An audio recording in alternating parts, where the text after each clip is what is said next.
Bonjour et bienvenue dans cette nouvelle vidéo. Je suis contente de vous retrouver cette semaine encore pour parler d'un nouvel aspect de la vie au Canada. Et cette semaine, on va parler de pourquoi je n'ai pas voulu vivre au Québec quand j'ai déménagé au Canada. Mais avant d'aller plus loin, si jamais on ne se connaît pas encore, je m'appelle Astrid, je suis française et canadienne depuis un petit peu plus d'un an maintenant.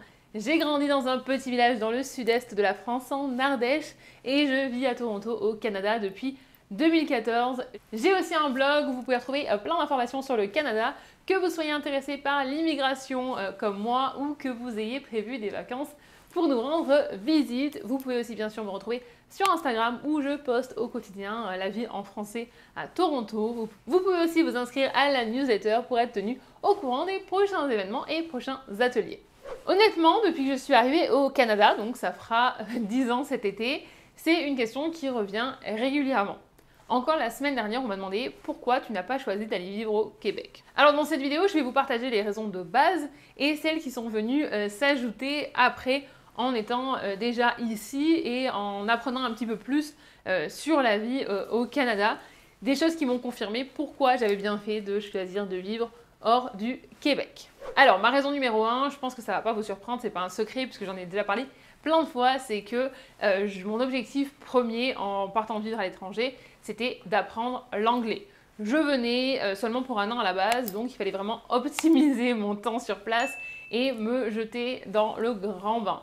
Hors de question pour moi d'aller dans un endroit qui était majoritairement francophone, ça n'avait pas du tout de sens par rapport à mon projet. Alors, je vous vois venir, je sais que certains vont sûrement me dire oui mais on peut apprendre l'anglais à Montréal. Oui, on peut. Enfin, sur le papier, on peut. Mais je pense, et ça n'engage que moi, que l'humain va naturellement choisir la facilité et va s'orienter vers les gens qui parlent français. Donc, c'est pas impossible, comme je disais sur le papier, mais dans mon esprit à l'époque, c'était vraiment pas une bonne tactique parce que je trouve que c'est déjà difficile de s'intégrer, j'en ai déjà parlé plein de fois, même hors Québec, les francophones se retrouvent entre eux. Donc imaginez si c'est votre principale option, je pense que naturellement on va se diriger vers des gens qui parlent la même langue et avec qui on arrive à communiquer, avec qui on se sent bien. Et honnêtement, au fil des années, c'est quand même quelque chose que j'ai vu se confirmer autour de moi, c'est que les gens qui avaient choisi d'aller au Québec, ils ont beaucoup moins progressé en anglais que les gens qui sont allés hors Québec.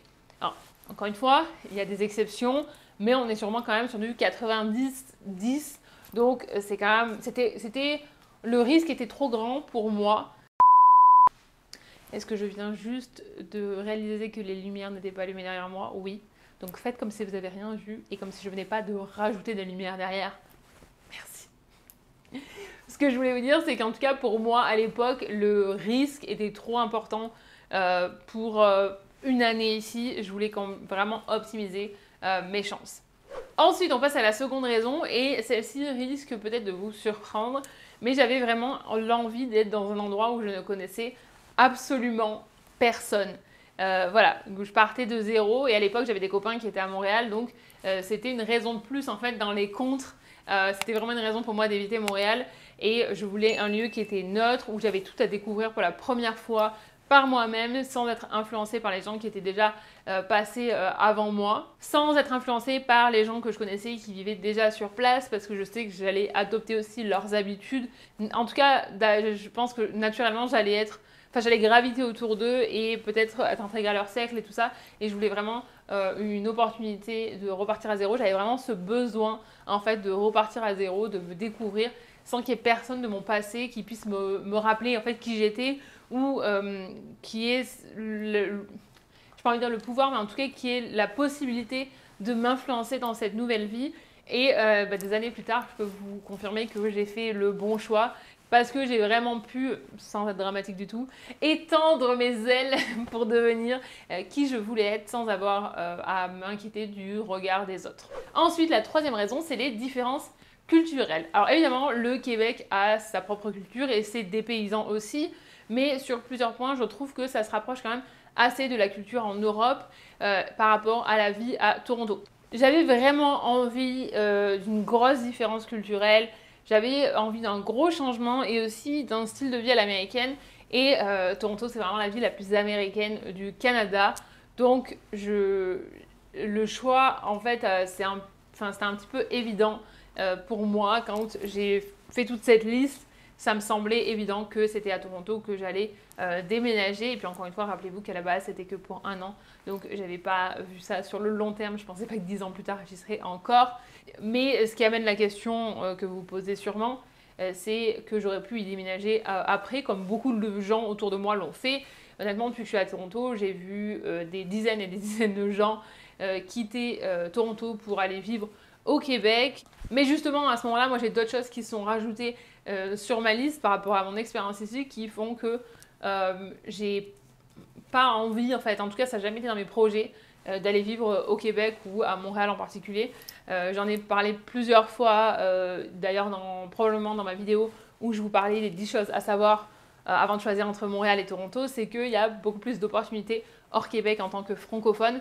Alors tout simplement parce que c'est un pays qui a 2 langues officielles et qu'il y a beaucoup d'endroits où ils ont besoin d'être capables de communiquer dans les 2 langues pour leurs clients parce que c'est la loi et que hors Québec on est rare.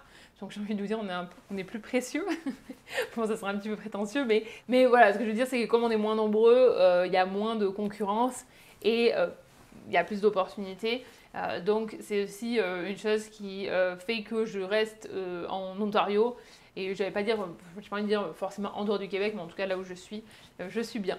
Attention, alors mon point suivant, c'est vraiment pas une attaque contre le Québec ou les gens qui choisissent d'aller vivre au Québec, mais avec les informations que j'ai aujourd'hui, je pense que je suis plus alignée avec la vie à Toronto.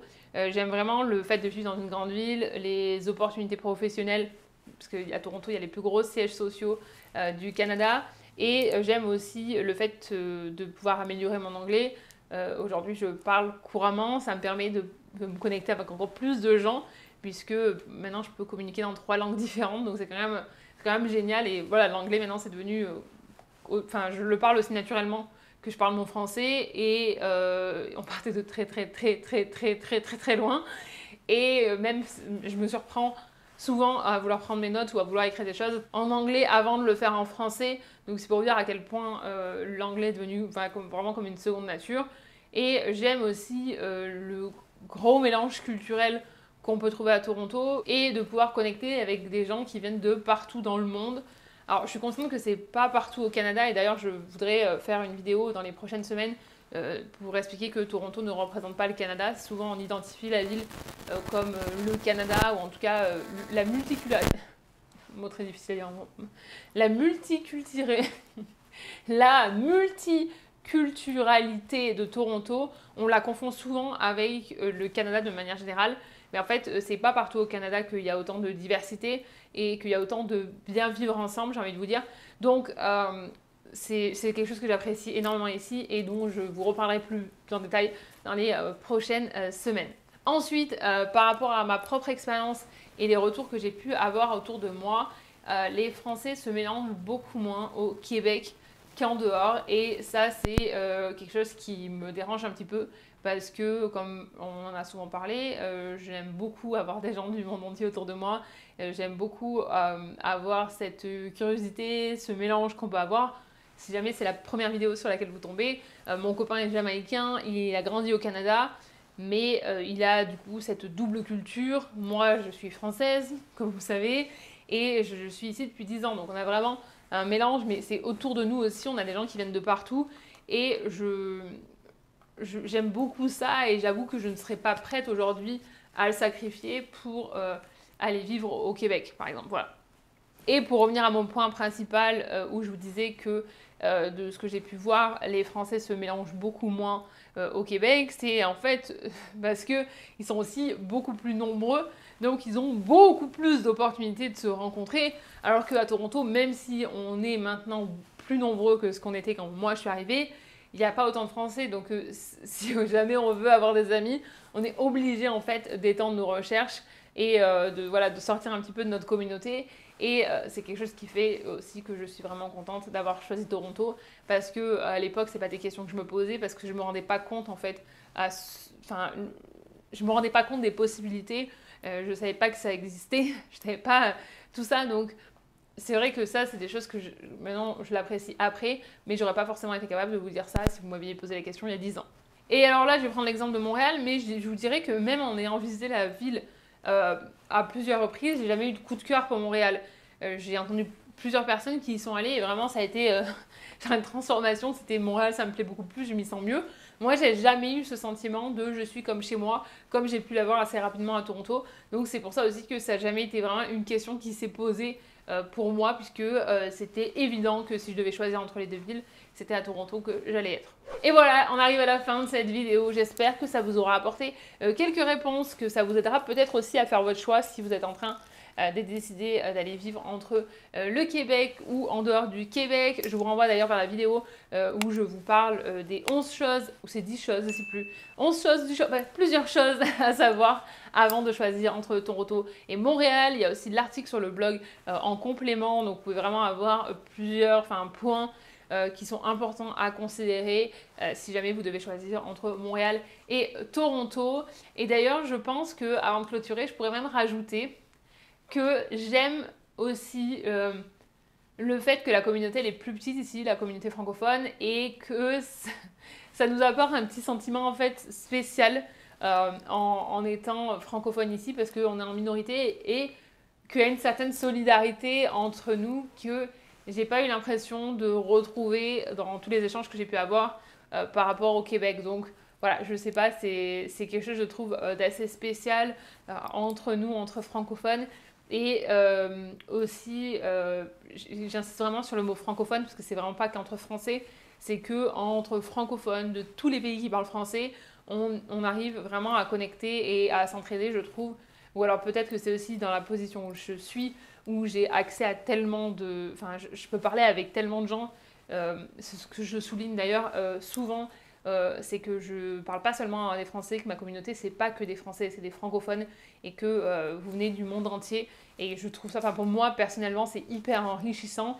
Et sachez qu'à chaque fois que je parle avec des agences, avec des marques, avec des gens en tout cas, même j'ai eu, je vous en ai pas parlé d'ailleurs dans un des vlogs, je crois que j'ai oublié d'en parler. Je sais plus si j'en ai parlé. Bref, je ne vais pas m'en rappeler tout de suite maintenant. J'ai participé à une étude encore cette année sur l'immigration francophone au Canada. Je l'avais déjà faite l'année dernière avec d'autres personnes. C'est avec l'université, une des universités de Toronto.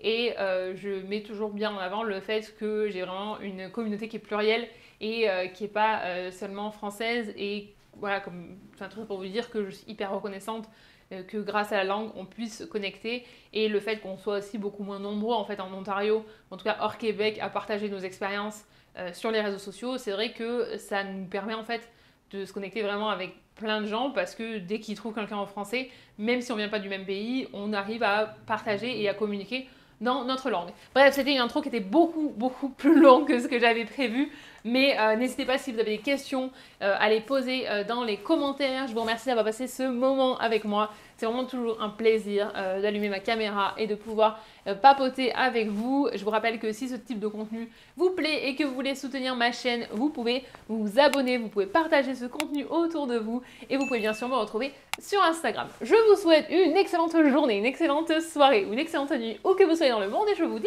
à mercredi pour la prochaine vidéo. Je ne sais pas pourquoi ma voix est devenue si aiguë d'un coup, mais on se voit mercredi.